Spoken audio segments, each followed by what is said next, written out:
welcome to a very special episode of Cosmic Road today, where we are joined once again by friend of the channel, John Stewart. Welcome to the show, John. Hi, Jack. Thank you. Hello, everybody from Cosmic Road, as I call them, my Cosmic Road adopted family. Love it. Love it. They are, man. They are. Yep. Okay, well, this is just going to be a quick interview. John is going to give us a quick update on the Victor situation. Okay, so last week, I think it was last week, you told me that you had finally found Victor, and you sent me his Right. identity, and you had actually spoken with him. Correct. Okay, so take it from there. What is going on? Yeah. So let's clear up something. The Cinema Mills TV show that I did, that was filmed 3 months ago. So, Oh, makes sense. Makes welcome to sense. Hollywood. And I'm an idiot, so I didn't tell people that when I put it on YouTube and stuff and whatnot, that this was filmed 3 months ago, not thinking that I discussed Victor being dead. And, to my credit of the investigation, I told everybody I don't have a lot, if anything, about Victor other than a very few brief tidbits of his life. And was told and assumed that this was the Victor that went on camera for Rocket Pictures. And so I'm not even going to say I misspoke.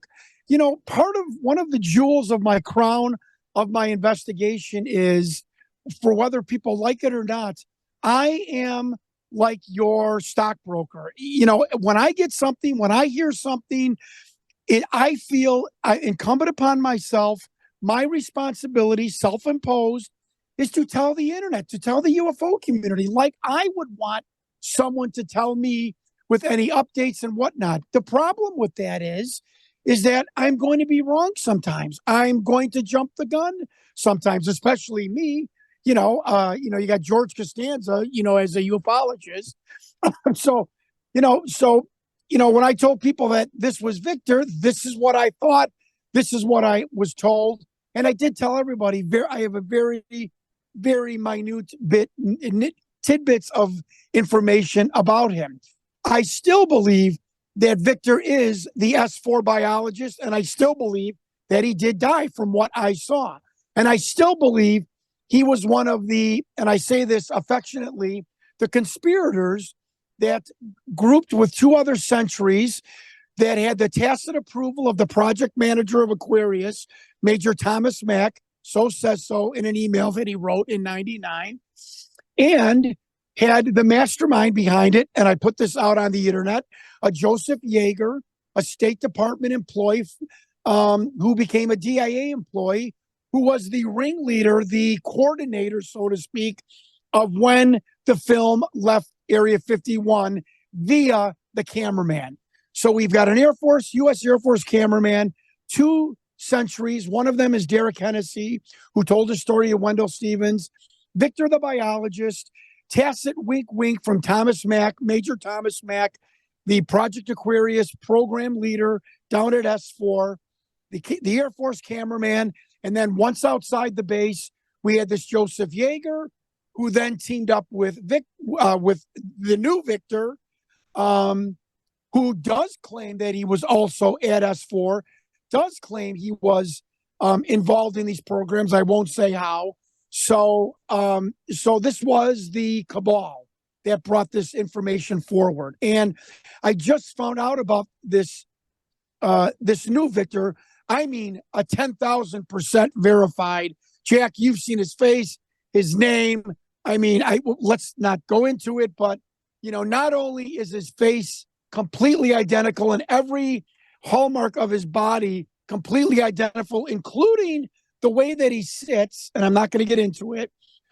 And we had 21 points put together. If you remember, Jack, the two policemen that went to the Reed School of Lie Deception, Lie Detection, put together 21 points that I would have to get to or get near to conclude, if I didn't have a picture, of who the real Victor was. And we went to 23.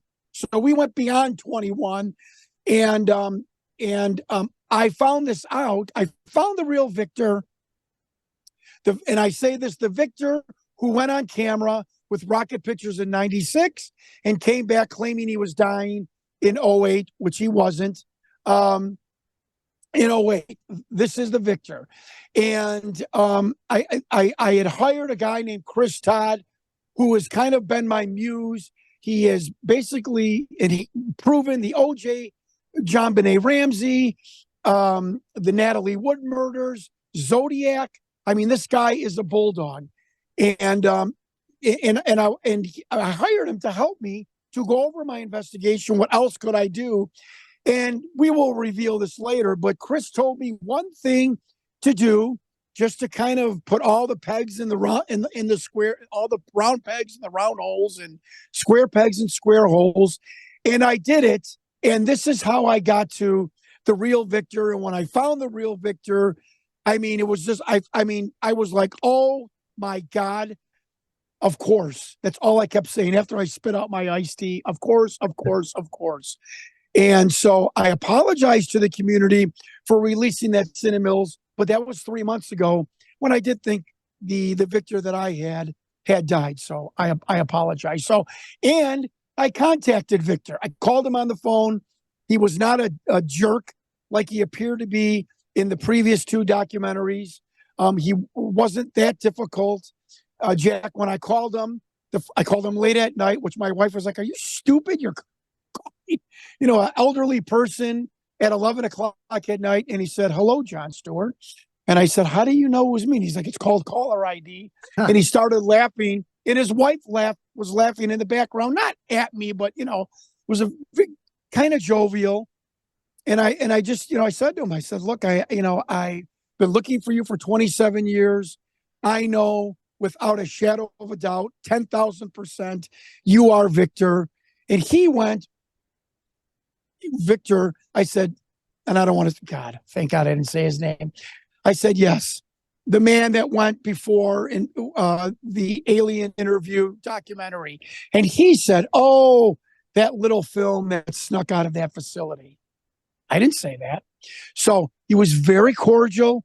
He said, "I will speak to you. If you want to send me this picture of my doppelganger and Victor that went on camera, here's my email.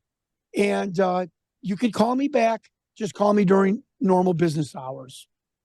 Wasn't a jerk. Now, I have not yet to call him back because I'm nervous and I'm getting my questions ready and so on and so forth. So I nailed him. Bag tag. This is it. There's no going back.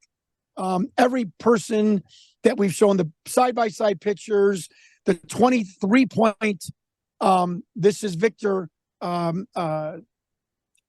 points of interest.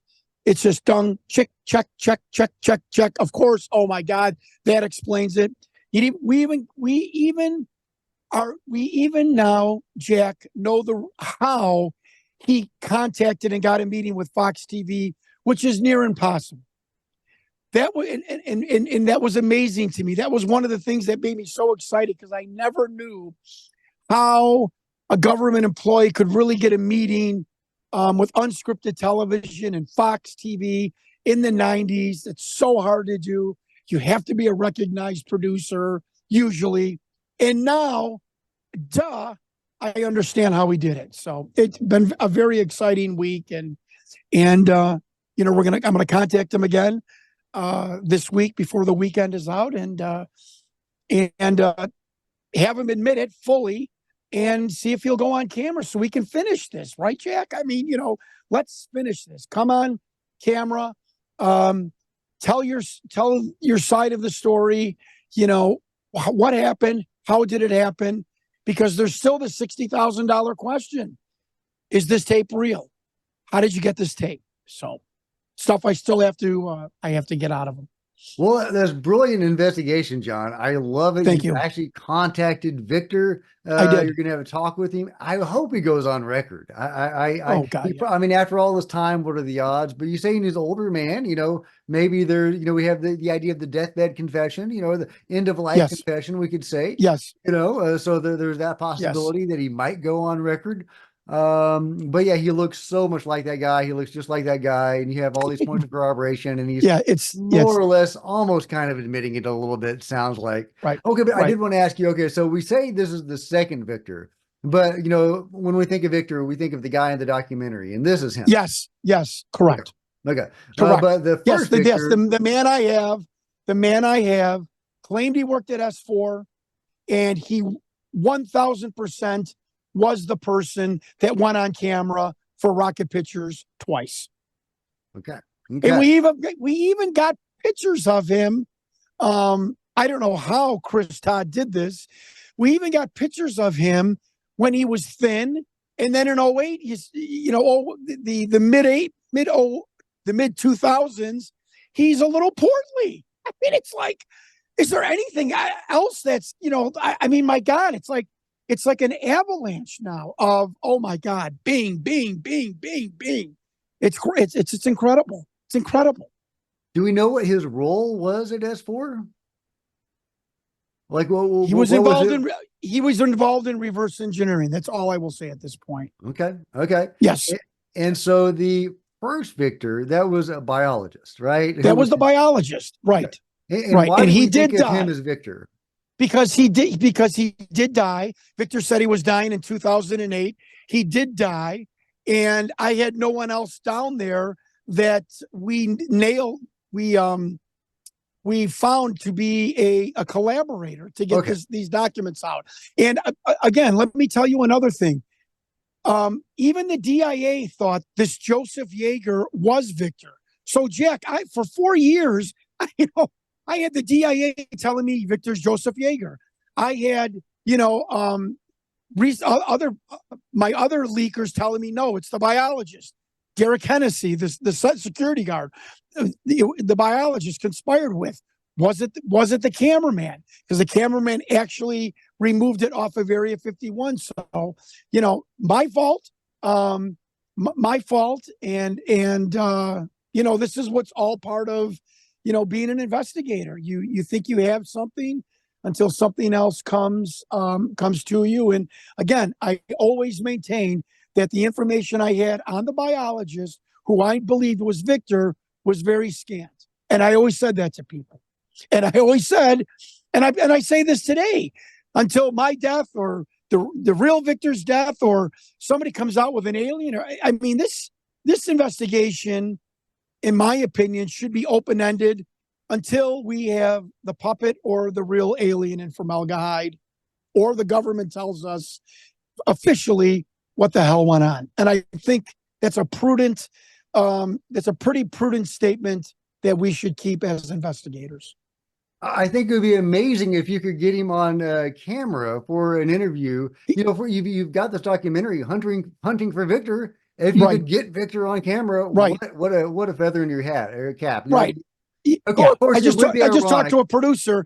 I just talked to my producer, and I'm like, this is the journey of me finding Victor. It's not about so much Area 51, although we'll talk about that.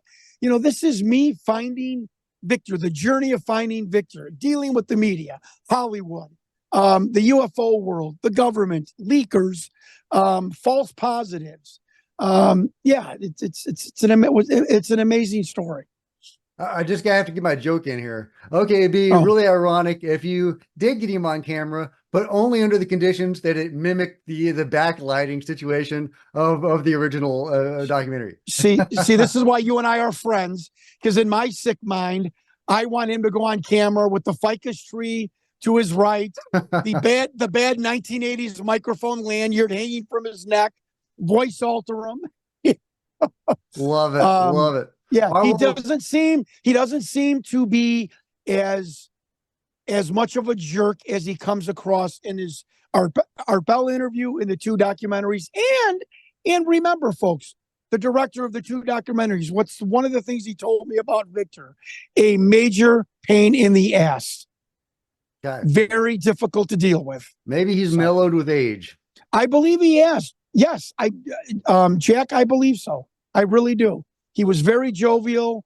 He actually laughed, when I asked him about how did you know it was me, and in the caller ID thing, and was very cordial about willing to talk to me again. And to come back a second time, maybe he was desperate for money. Maybe it was a little ego. Maybe we can, maybe his ego and his id, and like you said, end of life or getting near the sunset of his life. Yeah. He's willing to just, for once and for all, put this whole thing to rest and just tell us how, when, why, and the trilogy of Victor is over. And Do I you did have my anything job. more to add before you talk with him? No, I'm just kind of developing questions and wanting to go out there with my cameraman, whose name is Fred Uter, who's a documentarian, and we want to go at a moment's notice, out to see him, go out to and interview and get him on film as soon as possible before he has regrets, before he has second thoughts, and just find out the truth about this film. Now it's back to the film. What is the provenance? Did he make it? Did the government make it? Is this a real interview of an extraterrestrial? So still a lot of questions to be answered. All right, well, thank you so much for sitting down with us and explaining Yeah. the situation to us. I really appreciate it. Yeah, thank you to everybody. I know it sounds like we got cliffhangers every week, but with Whitley Strieber 3 weeks ago, and now finding the actual Victor who went on camera, speaking to him on the phone. I just stay tuned. Same bat time, same bat channel, as they said on the Batman TV shows. So thank you for everyone's support, and just wish me luck that we can get this guy on camera. Do you have any contact information or anywhere people should find you, your Twitter page, anything like that? Yeah, if you just want to just go to my huntingvictor.com website, you can always leave me, an email, and of course on YouTube channel, and the alien interview on X, and that's done by my production company, and I go on it once, and I go on it and post stuff. So yeah, so just reach out to me at any point. Okay, awesome. Thank you so much, John. Everybody give John a big thank you and a big shout out. And we'll see you next time. This is Jack and John with Cosmic Road.